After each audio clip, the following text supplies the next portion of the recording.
Y como siempre me da muchísimo gusto poderles saludar en esta jornada aquí un horizonte de noticias interesante que quisiera con ustedes hacer una reflexión que tiene que ver con este final del año y lo que será el principio del 2021. 2020 es un año para olvidar, dicen algunos, ¿no? Otros pensamos que pudiera ser un año para recordar sobre lo que tenemos, sobre lo que abundamos. Tenemos salud, tenemos familia, tenemos amigos, tenemos trabajo, tenemos formas de vivir, tenemos un techo en el que guarecernos, en fin, tenemos. ¿Qué es lo que nos falta? Bueno, nos falta poder salir a la calle con libertad, sin un tapabocas. Cada vez de que salimos a la calle y nos damos cuenta, sí, nos falta el tapabocas. Como que sentimos que hay un elemento extraño ahí que es parte de nuestras vidas y que se ha incorporado a ella como una forma de sobrevivencia. Pero finalmente, pues así son las reglas y así son las circunstancias en este momento.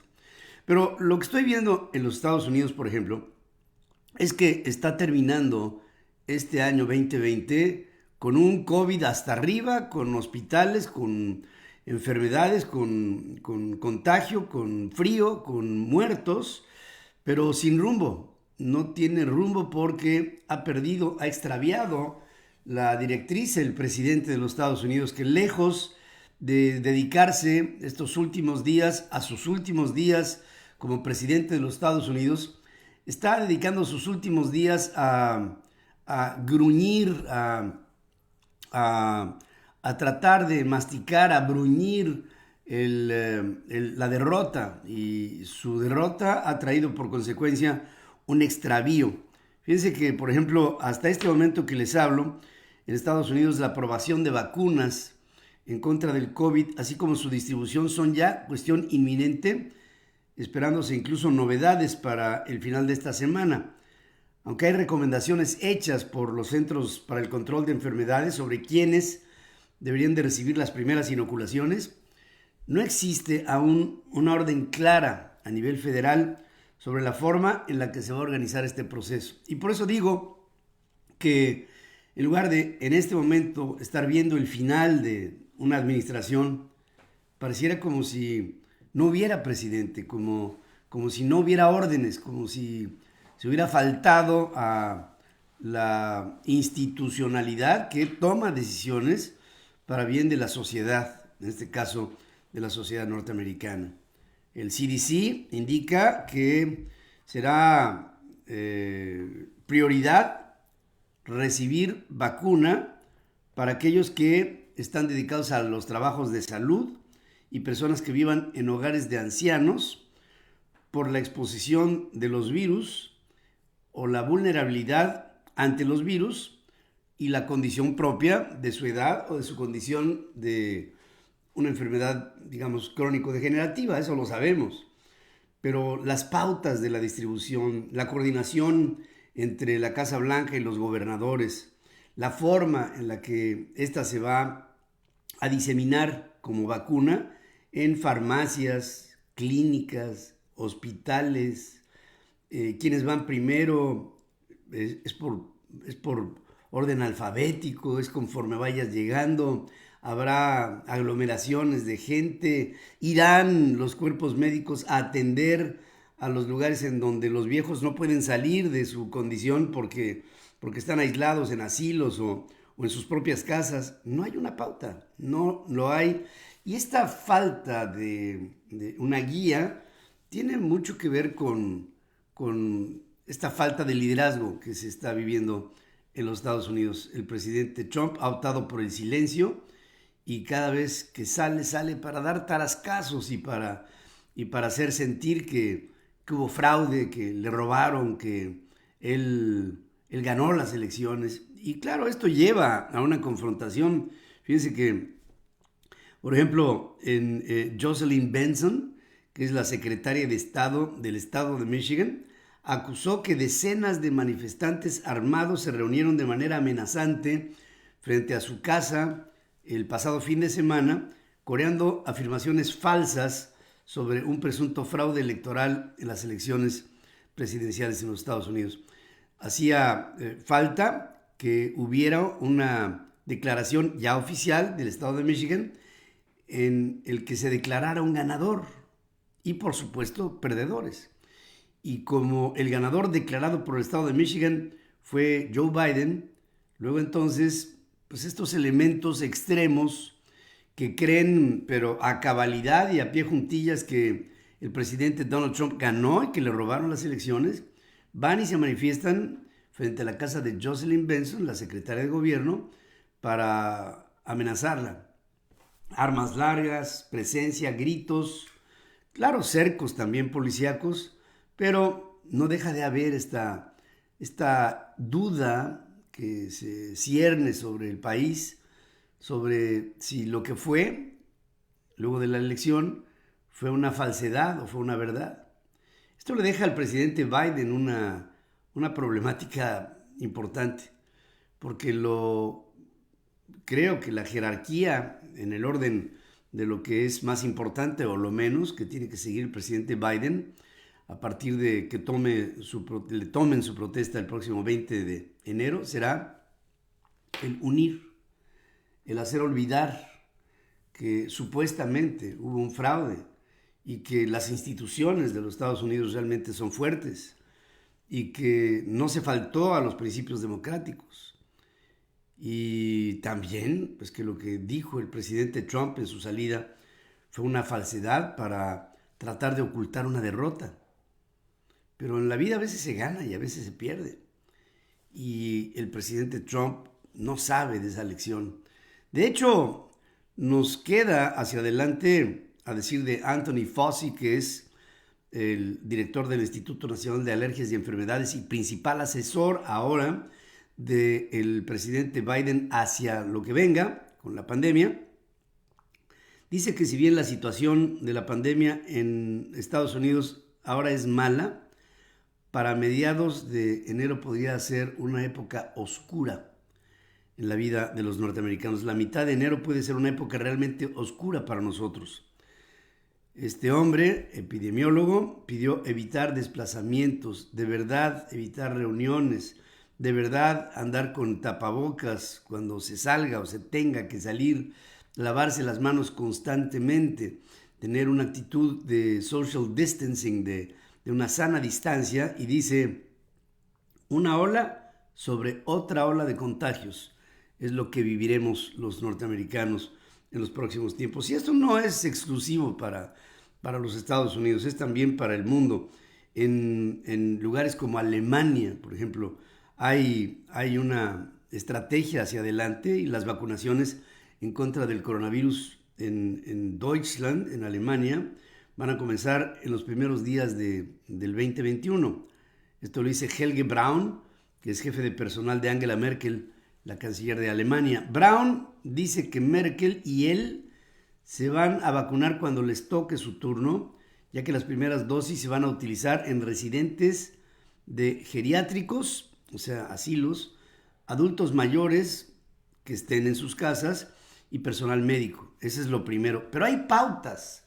Hay un gobierno que está al frente y que toma y da el ejemplo.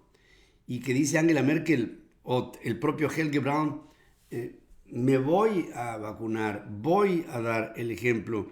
Espero que con el hecho de que vean los alemanes que me estoy yo vacunando, tengan confianza en la responsabilidad que se asume para empezar a distribuir estas vacunas a lo largo y ancho del país. Y lo mismo, se están habilitando centros especiales de vacunación, mientras que en Gran Bretaña se preparan ya para comenzar una campaña sobre inmunización, a más tardar como ya empiezan a distribuirse en centros de enfermedades, en centros de control de enfermedades en el Reino Unido. Hay en el mundo diferentes reacciones sobre el coronavirus. En México, por ejemplo, que pues es lo que nos preocupa, vemos que no hay pautas. Así quiero hacer el símil como lo que está viviéndose en los Estados Unidos. Si bien en los Estados Unidos no hay una pauta de comportamiento por un presidente herido, que derrotado no acepta su némesis y que sigue pensando en que ganó. En el caso de México hay un presidente que piensa que está haciendo las cosas bien y que se pinta un panorama que es falso, y que México tiene, así como dice Anthony Fauci, una ola sobre otra ola, sobre otra ola, sobre otra ola de contagios, y que esto está totalmente desbordado. Pero no solamente desbordado, sino que lo que suele pasar con países en descontrol es que aparte del desbordamiento mismo, no hay estadísticas, no hay cifras, no hay controles, no hay pruebas, no hay una estrategia de gobierno que nos pudiera dar pautas. No hay nada. Y al no haberlo, pues por supuesto que hay confusión. Y en medio de la confusión no les puedo decir cuántos muertos llevamos en México, cuántos contagios al día se están dando reales.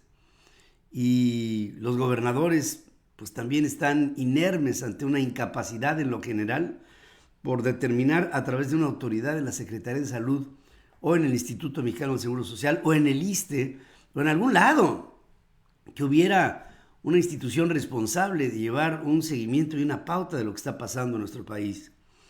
Y pues sí, no somos ajenos.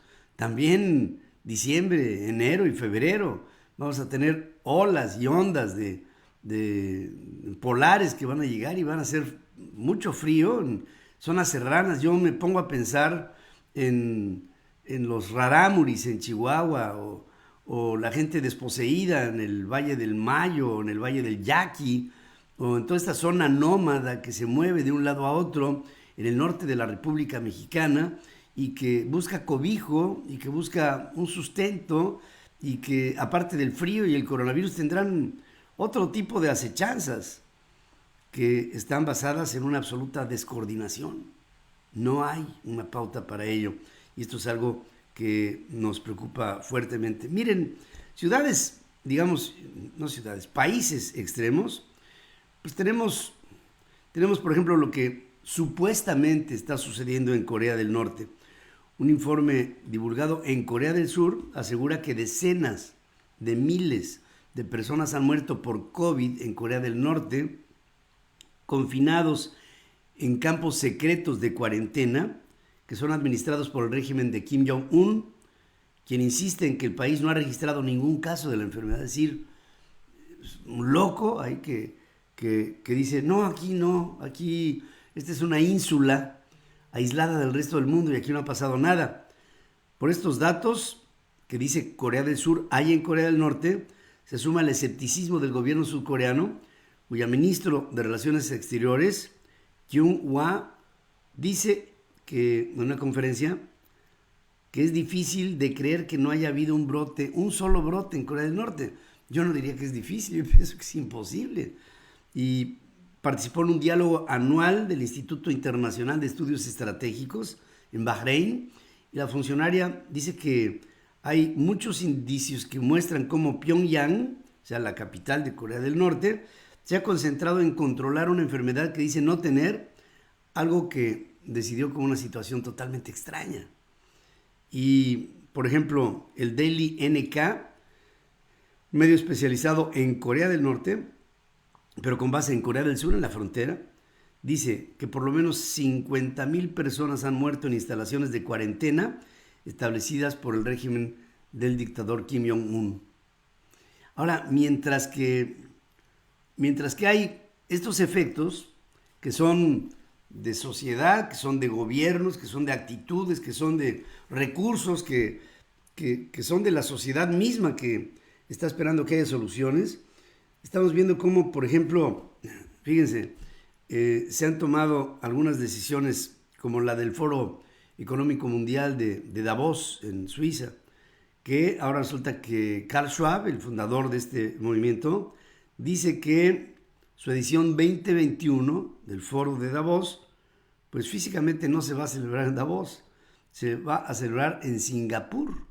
Y esto va a ser del 13 al 16 de mayo porque está pensando en la integridad y que el cambio de la pandemia obliga al foro a pensar en la integridad de los invitados y que los invitados a este Foro Mundial tienen que pasarla con la mayor seguridad posible desde el punto de vista sanitario.